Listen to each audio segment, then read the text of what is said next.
My next guest, about 12 months ago, and he's one of our key writers at thefirstserve.com.au, wrote an article inside the playing group's frustration with Tennis Australia's wild decision-making.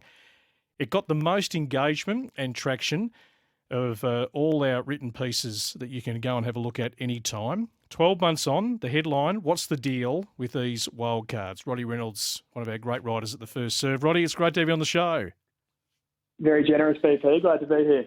Just take us through the context of your current article. You spent a couple of weeks down at the Australian Open and took a bit of time to put this piece together, because this is a fascinating topic, but it always sort of raises its head at this time of the year.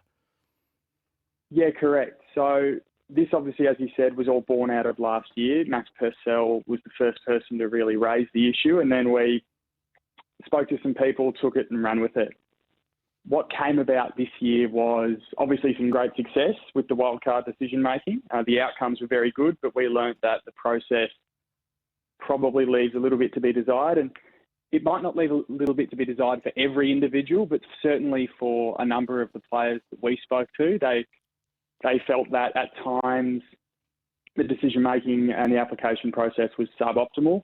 There were concerns or frustrations that the timing of the announcement of these decisions sort of hamstrung them, in effect, in that they couldn't go and travel elsewhere and play for points while their rivals battled out at the Australian Open for good points and good prize money. And so we sort of just discussed it with a number of members of the playing group, and we've sort of come together and found that the outcomes have been quite good, and in some instances, and in other instances they haven't been great, but the process itself could use some improvement perhaps.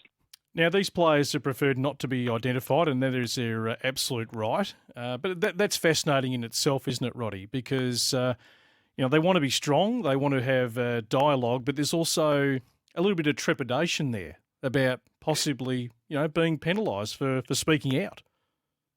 Correct. There's a bit of a mentality that you don't bite the hand that feeds you. Of course, TA make these decisions for their tournament that they run, in a sense, with the Aussie Open, but they also make these decisions for the lead-in tournaments, the challenges, ITFs, everything. And so if you're not in the good books, you won't be receiving anything at all. So understandably, they don't want to put their name to it. That shouldn't take away from the concerns that are raised, but nonetheless, you can sort of understand where they're coming from. It is their careers. These careers might last 5 years. They might last 15 years. So with that sort of uncertainty, even if they do have a good year, these individuals, and they can get themselves into positions where they don't need wildcards, you don't know how long that'll last. It might only be another year before you're back out on the fringe, and then you do need a bit of a handout. So it's understandable. I probably, if I was in their position, would be hesitant as well.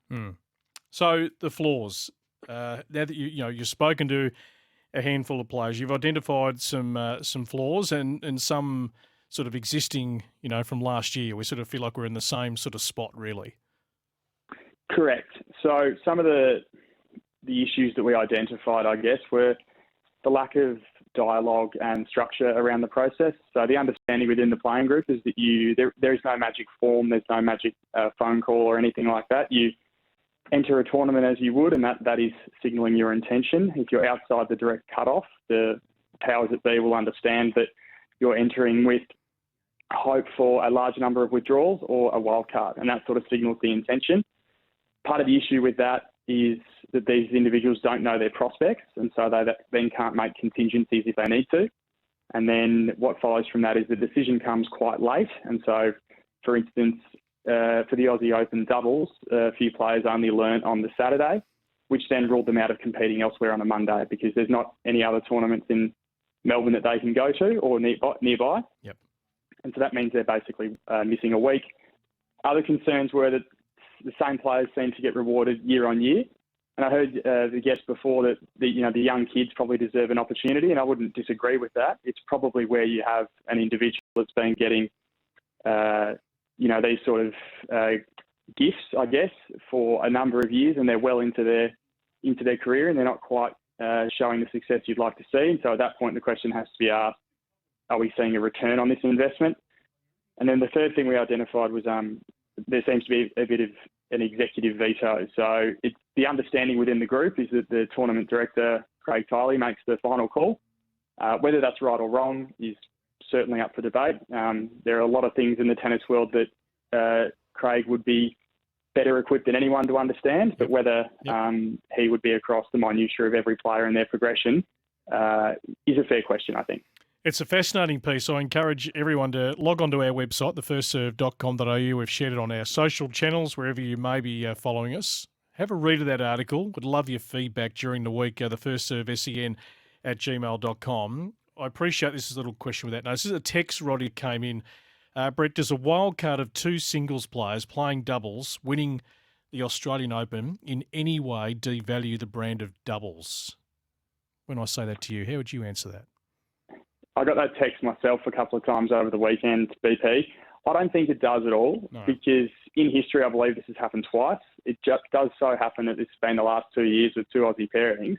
That might speak a little bit more to the ability of the Aussie players and their doubles capacity, because we are a nation with a great doubles history, and that's something that they really practice and train at. And if you look at Rinky, he's a college athlete, and so he would have played a lot of doubles over the years. Jason is known to be good, but he doesn't play as much doubles.